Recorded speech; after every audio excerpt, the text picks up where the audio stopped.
So hi friends, ఈరోజు మనం చూసుకున్నట్లయితే స్టాఫ్ సెలక్షన్ కమిషన్ నుంచి చాలా అంటే చాలా భారీ రిక్రూట్మెంట్ నోటిఫికేషన్ అయితే విడుదలైంది. సో ఈ నోటిఫికేషన్ అయితే టెట్ అభ్యర్థులకు కావచ్చు, డిఎస్సి అభ్యర్థులకు కావచ్చు, అదేవిధంగా ఎవరైతే 10th క్లాస్ పాస్ అయ్యారో వాళ్ళు కావచ్చు, అదేవిధంగా టెట్ ఎవరైతే క్వాలిఫై కాలేదో వాళ్ళకి కావచ్చు, ఎవరైతే అన్ఎంప్లాయిడ్ పర్సన్స్ ఉన్నారో వాళ్ళకి ఇది ఒక గొప్ప అవకాశం అని చెప్పుకోవచ్చు. సో దాదాపు 50,000కు దగ్గర 50,000కు పైన పోస్టులకు సంబంధించి నోటిఫికేషన్ అయితే విడుదలైంది. సో ఎలిజిబిలిటీ ఉన్న వాళ్ళు ప్రతి ఒక్కరూ ఈ జాబ్ నోటిఫికేషన్కి అప్లై చేయండి. సో చాలా ఈజీగా చాలా తక్కువ క్వాలిఫికేషన్‌తో జాబ్ అనేది సంపాదించుకోవచ్చు. అయితే దీనికి సంబంధించి ఆన్‌లైన్‌లో రిజిస్ట్రేషన్ చేసుకోవాల్సిన స్టార్టింగ్ డేట్ ఎప్పుడంటే ఈరోజే. అదేవిధంగా ఆన్‌లైన్‌లో మనం రిజిస్ట్రేషన్‌కి లాస్ట్ డేట్ ఎప్పుడంటే నెక్స్ట్ మంత్ 20. సో 8వ తేదీ 8వ నెల 20వ తేదీకి ఈ అప్లికేషన్‌కి వచ్చేసి లాస్ట్ డేట్. సో రిజిస్ట్రేషన్ చేసుకునడానికి. సో దాదాపు అటు ఇటు 1 మంత్ అయితే గ్యాప్ అయితే ఇవ్వడం జరిగింది. సో దీనికి ఆన్‌లైన్‌లో రిజిస్ట్రేషన్ చేసుకోవడానికి. అయితే ఇప్పుడు మనం దీనికి సంబంధించి ఈ నోటిఫికేషన్ సంబంధించి క్వాలిఫికేషన్ వివరాలు, అదేవిధంగా దీనికి సంబంధించి వేకెన్సీస్ లిస్ట్, అదేవిధంగా వీటన్నిటికి సంబంధించి ఎలిజిబిలిటీ వివరాలని మనం ఇప్పుడు తెలుసుకుందాం. సో ఫ్రెండ్స్, ఈ వీడియోని చూస్తున్న ప్రతి ఒక్కరు ఈ వీడియోని లైక్ చేయండి. అంతేకాకుండా మన ఛానల్‌ని ఇప్పటివరకు సబ్స్క్రైబ్ చేసుకోకపోతే సబ్స్క్రైబ్ చేసుకోండి. సో అదేవిధంగా మీలో ఎవరికైనా డబ్బులు సంపాదించాలని ఇంట్రెస్ట్ ఉన్నట్లయితే ఈ వీడియో టైటిల్‌ని టచ్ చేస్తే మీకు డిస్క్రిప్షన్‌లో 2 అద్భుతమైన అప్లికేషన్స్ యొక్క లింక్స్ అనేవి కనిపిస్తాయి. సో మీలో ఇంట్రెస్ట్ ఉన్న వాళ్ళు ప్రతి ఒక్కరు ఈ 2 యాప్స్‌ని వీడియో కింద డిస్క్రిప్షన్ నుంచి డౌన్లోడ్ చేసుకొని ఫేస్‌బుక్‌తో లాగిన్ అయినట్లయితే మీకు మంత్లీ ఈ యాప్స్‌ని యూజ్ చేస్తే డైలీ ఒక 100 నుంచి 200 వరకు, మంత్లీ 5,000 నుంచి 6,000 వరకు ఎర్న్ చేయొచ్చు. సో ఇంట్రెస్ట్ ఉన్న వాళ్ళు తప్పకుండా ట్రై చేయండి. సో ఇప్పుడు మనం టాపిక్‌లోకి వెళ్ళిపోదాం.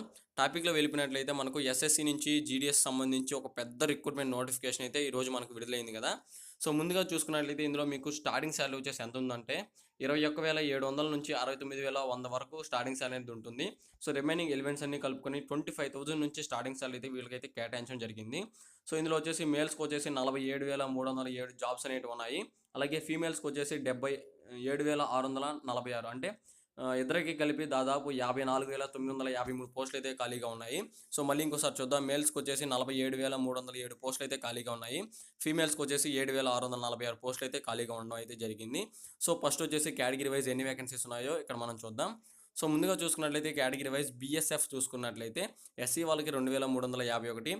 సో టోటల్‌గా కలుపుకొని ఇక్కడ మనకు ఫోర్స్‌కి సంబంధించి ఇక్కడైతే కేటగిరీలు ఇవ్వడం జరిగింది. ఫోర్స్‌కి సంబంధించి కేటగిరీలో మేల్ క్యాండిడేట్స్‌కి సంబంధించి ఎస్సీ వాళ్ళకి వచ్చేసి 8,172 పోస్టులు అనేటివి ఉన్నాయి. అలాగే ఎస్టీ వాళ్ళకి వచ్చేసి 4,325 పోస్టులు అనేటివి ఖాళీగా ఉన్నాయి. అలాగే ఓబీసీ వాళ్ళకి వచ్చేసి 10,215 పోస్టులు అనేటివి ఖాళీగా ఉన్నాయి. అదేవిధంగా అన్‌రిజర్వ్డ్ క్యాండిడేట్స్‌కి వచ్చేసి 24,595 పోస్టులు అయితే ఖాళీగా ఉండడం అయితే జరిగింది. సో టోటల్‌గా మనం చూసుకున్నట్లయితే బీఎస్ఎఫ్ కేటగిరీకి సంబంధించి 14,436 పోస్టులు అనేటివి ఉన్నాయి. అలాగే సీఐఎస్ఎఫ్ కింద వచ్చేసి 180 పోస్టులు అనేటివి ఖాళీగా ఉన్నాయి. అలాగే సిఆర్పిఎఫ్ కింద 19,972 పోస్టులు అనేటివి ఖాళీగా ఉన్నాయి. అలాగే ఎస్ఎస్బి కింద వచ్చేసి 6,521 పోస్టులు. అలాగే ఐటీబీపీ వచ్చేసి 97. అలాగే ఏఆర్ వచ్చేసి 3,507. అదేవిధంగా ఎన్ఐఏ వచ్చేసి 8, ఎస్ఎస్ఎఫ్ వచ్చేసి 372. టోటల్‌గా కలుపుకొని ఈ వేకెన్సీస్‌కి సంబంధించి ఎస్సీ, ఎస్టీ క్యాండిడేట్స్‌కి, అదేవిధంగా అన్ని కేటగిరీలకు సంబంధించి, అదేవిధంగా ఫోర్స్‌కి సంబంధించి మేల్ క్యాండిడేట్స్‌కి వచ్చేసి 47,307 పోస్టులు అయితే ఖాళీగా ఉన్నాయి. అలాగే ఫీమేల్స్‌కి వచ్చేసి SC, ST, OBC, unreserved total మొత్తం కలుపుకొని 7,646 పోస్టులు అయితే ఖాళీగా ఇచ్చారు. సో ఎస్సీ వాళ్ళకి వచ్చేసి 1,283, ఎస్టీ వాళ్ళకి వచ్చేసి 588, ఓబీసీ వాళ్ళకి వచ్చేసి 1,751, అన్‌రిజర్వ్డ్ క్యాండిడేట్స్‌కి వచ్చేసి 4,024. సో టోటల్‌గా కలుపుకొని మనకు మేల్ అండ్ ఫీమేల్స్ క్యాండిడేట్స్ మొత్తం కలుపుకొని 54,953 వేకెన్సీస్ అయితే మొత్తంగా మనకు రావడం జరిగింది. అయితే మనం చూసుకున్నట్లయితే కొంతమందికి వచ్చేసి కేటగిరీ వైజ్ ఇస్తుంటారు, కానీ కొన్ని కేటగిరీకి అయితే పోస్టులు ఉండవు. సో అన్‌రిజర్వ్డ్ క్యాండిడేట్స్ కింద మీరు పోస్ట్‌కి వచ్చేసి అప్లై చేసుకోవచ్చు. సో ఇది ఒక బెస్ట్ ఆపర్చునిటీ అని చెప్పుకోవచ్చు. అదేవిధంగా ఏజ్ లిమిట్ విషయానికి వచ్చినట్లయితే, సో మనం నార్మల్‌గా ఏజ్ లిమిట్ అనేది మనకి ఇక్కడ ఇవ్వడం అయితే జరిగింది ఒక్కో పోస్ట్‌కి సంబంధించి. అయితే నార్మల్‌గా యాస్ పర్ గవర్నమెంట్ రూల్స్ ప్రకారం ఎస్సీ, ఎస్టీ వాళ్ళకి వచ్చేసి 5 ఇయర్స్ అప్రైజ్ రిలాక్సేషన్ అయితే ఇచ్చారు. అలాగే ఓబీసీ వాళ్ళకి వచ్చేసి 3 ఇయర్స్ అప్రైజ్ రిలాక్సేషన్ అయితే ఇవ్వడం జరిగింది. అలాగే ఎక్స్ సర్వీస్ మ్యాన్స్‌కి వచ్చేసి కూడా 3 ఇయర్స్ అనేది అప్రైజ్ రిలాక్సేషన్ అనేది ఇచ్చారు. So physical handicapped persons remaining వాళ్ళకి వచ్చేసి 10 ఇయర్స్ అయితే అప్రైజ్ రిలాక్సేషన్ అయితే ఇక్కడ కేటాయించడం జరిగింది. సో మీకు నేషనాలిటీ చూసుకున్నట్లయితే ఇండియన్ అయ్యి ఉండాలి. సో అదేవిధంగా మనకి ఇక్కడ చూసుకున్నట్లయితే మనకి ఇంకా చాలా పాయింట్స్ అయితే మెన్షన్ చేశారు. సో ముందుగా మనం ఏజ్ లిమిట్ విషయానికి వస్తే 18 సంవత్సరాల నుంచి 23 సంవత్సరాల లోపు ఎవరైతే ఉంటారో వీళ్ళందరూ ఈ జాబ్స్‌కి అనేవి అప్లై చేసుకోవచ్చని అయితే ఇక్కడైతే మీకు ఒక నోట్ పాయింట్ అయితే మెన్షన్ చేయడం జరిగింది. సో ఎవరికైతే 18 సంవత్సరాల నుంచి 23 సంవత్సరాలు నిండి ఉంటాయో వాళ్ళందరూ ఈ జాబ్స్‌కి అప్లై చేసుకోండి. సో అయితే మనం ఇంకా దీనికి సంబంధించి ఇంకా చాలా వివరాలు అనేవి ఉన్నాయి. సో వాటిని కూడా ఒకసారి చూద్దాం. సో అయితే మనకి ఎడ్యుకేషనల్ క్వాలిఫికేషన్ చూసుకున్నట్లయితే మినిమం 10th క్లాస్ అనేది పాస్ అయింటే చాలు అనేసి ఇక్కడ మీకు ఇవ్వడం జరిగింది. సో చాలా తక్కువ క్వాలిఫికేషన్‌తో మీకు ఒక మంచి జాబ్ అని చెప్పుకోవచ్చు. సో దీనికి ఆన్‌లైన్‌లో అప్లై ఎలా చేసుకోవాలంటే, అప్లై చేసుకునేందుకు ఒక వెబ్‌సైట్ అనేది లింక్ అనేది వీడియో కింద డిస్క్రిప్షన్‌లో ఇస్తాను. సో ఎవరైతే అప్లై చేసుకోవాలనుకుంటారో వాళ్ళందరూ అప్లై చేసుకోండి. సో ఇది సంబంధించి ఇక్కడ www.ssconline.nic.in అనే వెబ్‌సైట్ ద్వారా మీరు అప్లై చేసుకోవచ్చు. సో దీనికి ఆన్‌లైన్‌లో అప్లై చేసుకునేటప్పుడు మన ఫీజ్ అనేది పే చేయాల్సి ఉంటుంది. ₹100 అనేది మనీ అనేది పే చేయాల్సి ఉంటుంది. సో అదేవిధంగా ఇక్కడ మనం చూసుకున్నట్లయితే ఎవరైతే ఎస్సీ, ఎస్టీ, బీసీ క్యాండిడేట్స్ ఉన్నారో ఎస్సీ, ఎస్టీ క్యాండిడేట్స్ వాళ్ళు వచ్చేసి ఆన్‌లైన్‌లో ఫీజ్ అనేది పే చేయాల్సిన అవసరం లేదని కూడా ఇక్కడ ఒక నోట్ పాయింట్ అయితే మెన్షన్ చేయడం జరిగింది. సో ఈ నోట్ పాయింట్స్ కూడా ఒకసారి చెక్ చేసుకోండి. సో అదేవిధంగా ఆన్‌లైన్‌లో అప్లై చేసుకోవాల్సిన సబ్మిషన్ డేట్ ఎప్పుడంటే 21వ తేదీ 7 నెల 2018. అదేవిధంగా 20వ తేదీ 8 నెల 2018 సాయంత్రం 5 గంటల వరకు ఆన్‌లైన్‌లో అప్లై చేసుకోవచ్చు. సో ఇది కూడా ఒక ముఖ్య పాయింట్‌గా మెన్షన్ చేయడం అయితే జరిగింది. సో అదేవిధంగా సెంటర్స్ అనేటివి ఏ విధంగా ఇస్తారంటే, ఇక్కడ మీకు చూసుకున్నట్లయితే ఇక్కడ ఎగ్జామినేషన్ సెంటర్స్ కూడా కొన్ని ఇవ్వడం జరిగింది. అదేంటంటే ఆగ్రా, అలహాబాద్, బెరెల్లీ, గోరఖ్పూర్, కాన్పూర్, లక్నో. అదేవిధంగా ఇక్కడ మీకు చాలా ఎగ్జామినేషన్ సెంటర్స్ అయితే ఇవ్వడం జరిగింది. సో మీకు నచ్చిన సెంటర్‌లో వచ్చేసి మీరు ఎగ్జామ్ అయితే కండక్ట్ చేసుకోవచ్చు. సో అదేవిధంగా ఇక్కడ మీకు వాళ్ళతో కాంటాక్ట్ అయ్యేందుకు కూడా ఒక వెబ్‌సైట్ కూడా ఇవ్వడం జరిగింది. సో ఈ నోటిఫికేషన్‌లో ఈ పీడీఎఫ్ వీడియో కింద డిస్క్రిప్షన్‌లో పెడతాను. సో మీరు ఇక్కడ చూసుకున్నట్లయితే సెకండ్ పేజ్‌లో చూసుకున్నట్లయితే మీకు ఈ నోటిఫికేషన్ సంబంధించి సిక్స్త్ పేజ్‌లో చూసుకున్నట్లయితే మీ నోటిఫికేషన్ సంబంధించి ఇక్కడ ఒక మీకు డీటెయిల్స్ అయితే ఇవ్వడం జరిగింది. ఎగ్జామ్ సెంటర్స్‌కి సంబంధించి. ఈ ఎగ్జామ్ సెంటర్స్ అనేటివి ఒకసారి చెక్ చేసుకోండి. సో మీకు 9 ఫార్మాట్‌లో మీకు ఎగ్జామ్ సెంటర్స్ అనేటివి ఇవ్వడం జరిగింది. సో ప్రతి ఒక్కటి ఏ పోస్ట్‌కి సంబంధించి ఏ సెంటర్ అనేది ఎగ్జామ్ అనేది కండక్ట్ చేస్తారనేది మీకు ఇక్కడ క్లియర్‌గా చెప్పడం అయితే జరిగింది. సో అదేవిధంగా ఇక్కడ మీరు ఓపెన్ చేసి ఒకసారి చెక్ చేసుకోండి. సో అదేవిధంగా మనం చూసుకున్నట్లయితే మనకు కంప్యూటర్ బేస్డ్ ఎగ్జామినేషన్ అనేది ఒకటి ఉంటుంది. సో అదేవిధంగా మీకు దీంట్లో చూసుకున్నట్లయితే ఇక్కడ మీకు కంప్యూటర్ బేస్డ్ ఎగ్జామ్ అనేది ఉంటుంది కదా! సో ఇది ఏ విధంగా కండక్ట్ చేస్తారంటే మీకు పార్ట్ డీల వరకు అంటే ABCD part A, part B, part C, part D కింద మీకు ఎగ్జామ్ అయితే ఉంటుందని చెప్పడం అయితే జరిగింది. పార్ట్ ఏలో వచ్చేసి జనరల్ ఇంటెలిజెన్స్ అండ్ రీజనింగ్ మీద 25 క్వెషన్స్ ఉంటాయి. 25 మార్క్స్ అనేది ఉంటుందని చెప్పడం అయితే జరిగింది.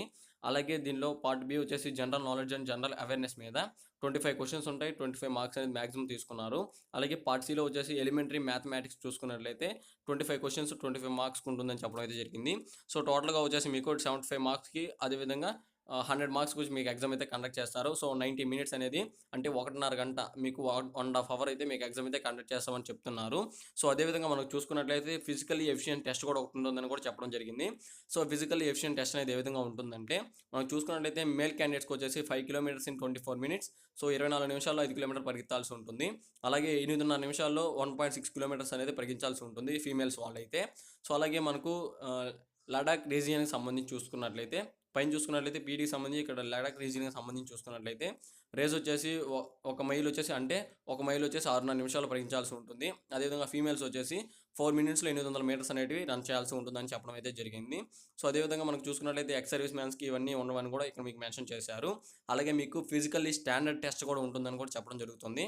సో ఫిజికల్లీ స్టాండర్డ్ టెస్ట్ కనుక చూసుకున్నట్లయితే general SC and OBC candidates except those mentioned below అంటే ఎస్సీ, ఎస్టీ క్యాండిడేట్స్‌కి వచ్చేసి మేల్ వచ్చేసి 170 సెంటీమీటర్స్ అనేది హైట్ ఉండాలి. ఫీమేల్స్ వచ్చేసి 157 ఉండాలి.